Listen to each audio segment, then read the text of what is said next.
Julia పాస్ట్రానా ప్రపంచంలోనే అత్యంత వికారమైన మహిళగా పేరు. ఈమె శవంతో భర్త దేశాల పర్యటనలు. 153 ఏళ్లకు ఖననం. ఎవరి జూలియానా? ఏంటి ఈమె కథ? Hi friends, welcome back to our channel. ఈరోజు ఒక ఇంట్రెస్టింగ్ టాపిక్ తోటి మీ ముందుకు వచ్చానండి. ఈ వీడియోలో మీతోటి జూలియా పాస్ట్రానా గురించి విషయాలు షేర్ చేసుకోబోతున్నాను.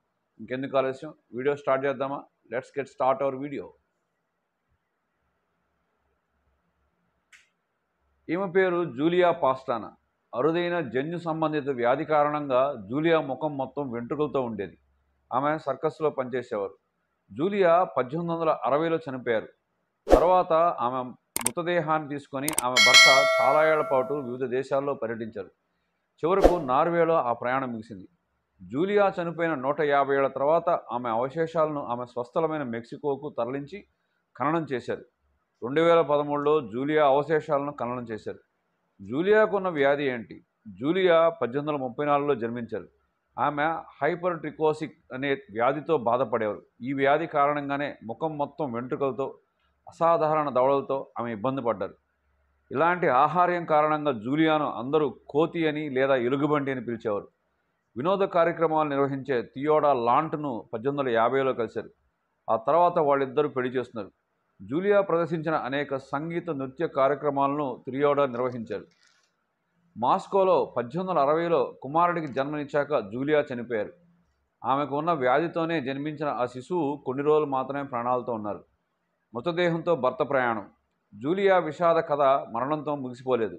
ఆమె చనిపోయాక కూడా ఆమె మృతదేహంతో థియోడా వివిధ దేశాల్లో పర్యటించడం కొనసాగించారు.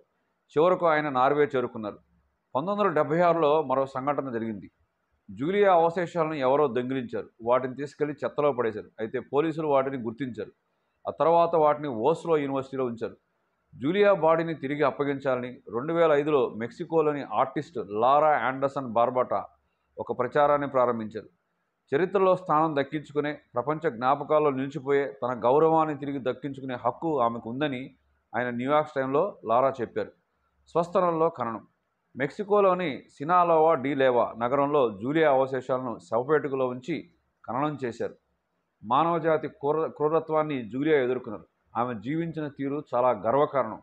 ఒక వ్యక్తి ఎప్పుడు కూడా మరొకరి చేతిలో కీలుబొమ్మగా, వస్తువుగా మారకూడదు. చూశారుగా ఈ వీడియోలో జూలియా యొక్క విశేషాలన్నింటినీ కూడా.